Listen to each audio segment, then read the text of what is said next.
Hello everybody and thank you for joining me. This week we're taking a look at Hellblade, Senua's Sacrifice VR Edition. I've chosen this game as a hidden gem because it released in 2018 and it's hardly ever mentioned, but it's a fantastic experience. The game seeks to portray a raw and powerful image of psychosis, hallucination and delusion set against a backdrop of Norse mythology and Celtic culture. It's a heavily narrative-driven puzzle and combat game that I really enjoyed playing. That narrative is the story of Senua, a Norse warrior who must make her way to Helheim by defeating otherworldly entities and taking on numerous challenges in order to rescue the soul of her dead lover from the goddess Hela. The protagonist believes she is cursed, but in reality suffers from extreme psychosis. You constantly battle against the voices in her head, casting doubt and aspersions upon you.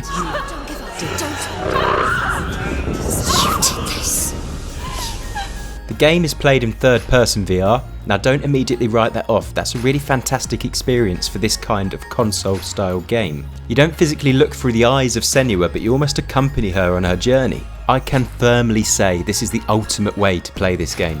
It truly brings to life the psychosis this game seeks to exhibit. One of the main tools used by the developers to create this feeling of psychosis is the use of binaural audio to create a cacophony of voices surrounding you at all points. Now I was able to play the game on my HP Reverb G2, which enormously elevated the game for me. Now if you don't know, a HP Reverb G2 uses the same audio setup as a Valve Index. Near field, full range, off-ear headphones.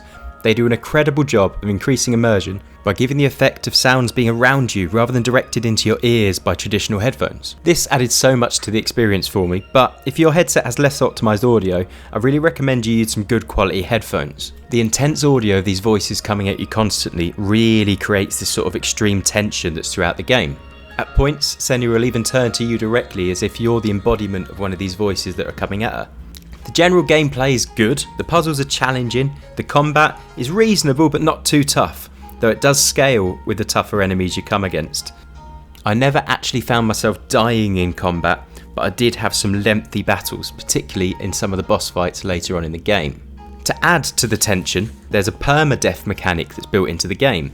Basically, Senua believes she has what is called the rot. It starts by showing on her hand as this sort of black, almost stone-like thing taking over her hand, and the game warns you if this stretches to reach her head, you will die and you will have to restart your progress in the game. That does a good job in making the fights feel more important, and you do start to get panicky that you're going to die soon. Now it's tough to know how close you are to death because there's no HUD. You're only really judging your performance based on the sort of feedback you're getting from the voices in her head. Luckily, I didn't experience many deaths, so the permadeath never became a problem for me. However, I'm not sure that if I did get very deep into the game and then that happened, that I'd have had the sort of willpower needed to go back and start the game again to actually finish the playthrough. In fact, I am sure, and I wouldn't. The story, while strong, is mainly a tool for delving further into Senua's illness. As we hear more about her childhood, it becomes clear how she became so affected. The game took me about 7 hours to complete, and for me that was 2 good sit-ins.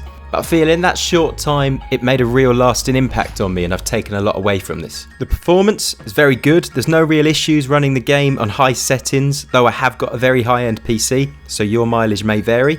I played the game through with a gamepad in conjunction with the headset. That works really well, and that's what I would recommend. It's not a game you need motion controls for, so they're not an option. Your headset is used to look around, and it can also be used to direct movement. I set this to just be when Senua was running, so when you click to run, wherever you point your head, that will kind of pull Senua in that direction.